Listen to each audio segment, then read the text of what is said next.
Good morning. It's Tuesday of the fifth week of Easter, and I'm freezing.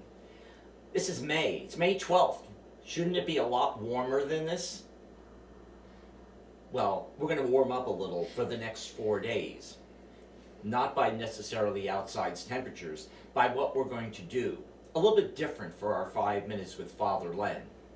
Each of the next 4 days, we're going to be getting a chance to talk to different members of our staff and clergy and to see what's going on while you're home in isolation. But before we do that, let's begin with the gospel for today's Mass.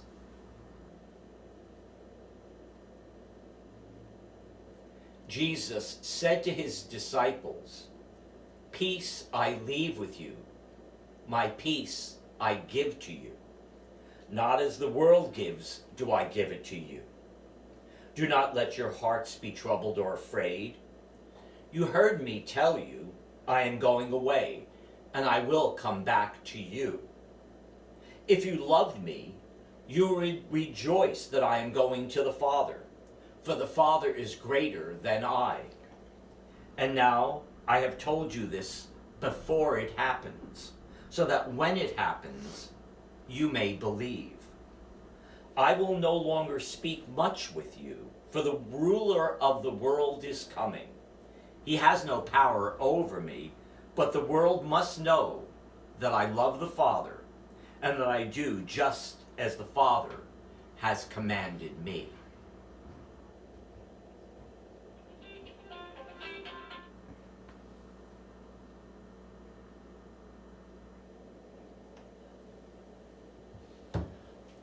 My first guest on 5 Minutes with Father Len is Father Maurice.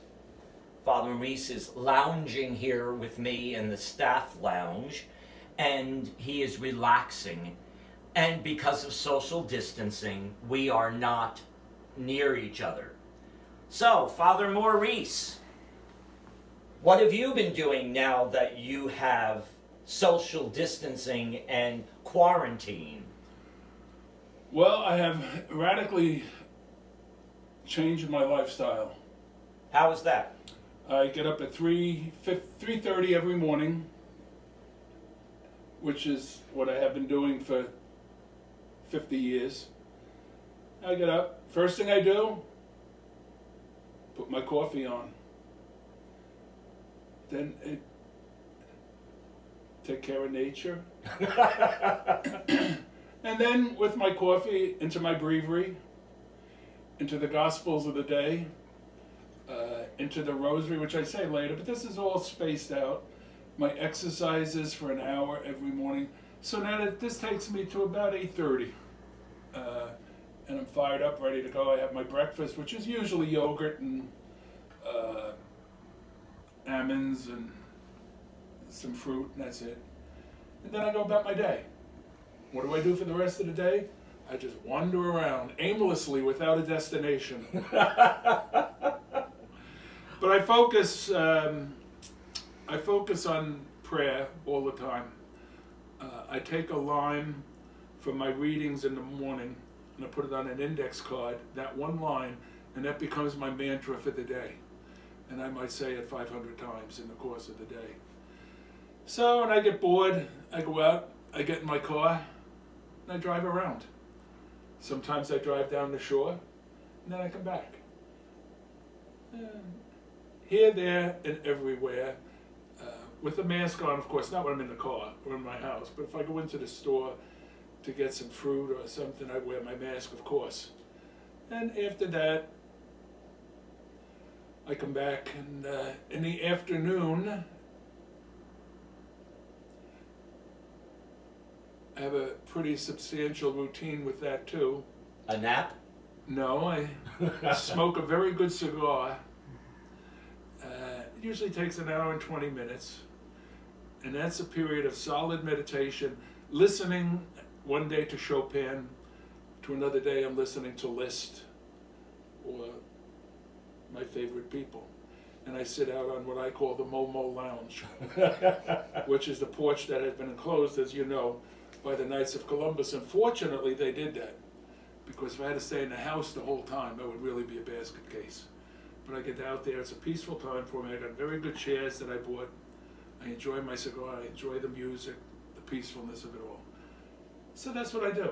I'm not overwhelmed by any stretch of the imagination with the solitude and the quarantine, because I'm basically a solitary figure anyway. I stay by myself a lot. I'm not antisocial, but I'm kind of stuck on that now. It's the way I live. There are no ball games or anything like that. The whole thing now is just how much can one person read in a day? How much can one person think in a day without it just becoming overwhelming? So what I do now is I count the squirrels that I see. I count the deer that run by, and that's pretty much what I do. Have you seen any changes in your spiritual life? I would say yes, in the sense I have more time to be intense about it. I'm doing more reading. I'm very gifted in the sense that I love N.T. Wright, and I'm reading everything I get about him, and I'm reading his Crucifixion now. I've gone through all his other books. Unfortunately, because of the pandemic, the libraries are closed, so I'm stuck on that. But I always have my Bible, I always have very good commentaries, and I always work with that. John 1 is my morning reading. John 6 is my everyday reading at different parts of the day. And John 17 is my night reading before I go to bed. So that's what I do. And I mix it all up, of course, with Matthew, Mark, Luke, and John. And I'm presently restudying Ephesians, and I have Romans next. So in that sense, my spiritual life has changed. It's intensified a little. I'm really limited to where I can go. I can't go to the library, can't go hang out at the barber shop or anything like that, so I can't go into Joe's Delicatessen down the shore. So in that sense, I'm limited. One final question. What's it like for you without the parishioners around? What are your feelings about not having that contact? Well, I miss the people. I miss the people a lot, especially daily mass, the usual crowd that would be there, always there. I miss Sunday tremendously. It's just being there, shaking people's hands, talking to people, high-fiving the kids and that and everything else. But in terms of the church and the people, I have a real difficult time myself with this idea of quarantine. I don't understand why you can't have 30 people at daily mass. One person sits over there, one person sits over there, one person not anywhere remotely close to one another. Instead, everybody's locked out. And that is a bother to me personally and spiritually.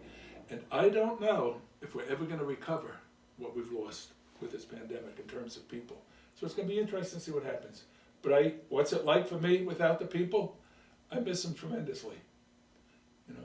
But it does add into my isolation as an individual, in the sense that I survive easily by myself, But I love kidding with the women after Mass, Barbara Kearns, for instance, calling her crash and stumbles and everything like that. And, people like that. I have fun with people, and I miss that. Well, I can speak for the community saying we miss your presence, and I want you to know that I'm blessed because I get the chance to see you because you're my neighbor per se, and I do go and come over to make sure you're breathing, but I do get a chance to be with you, and I will let people know that it is tough, and I appreciate your going and giving us 5 minutes of your time today. Ladies and gentlemen, tomorrow another member of our staff, but for now, have a wonderful day, keep well, and like Father, run on coffee and prayer.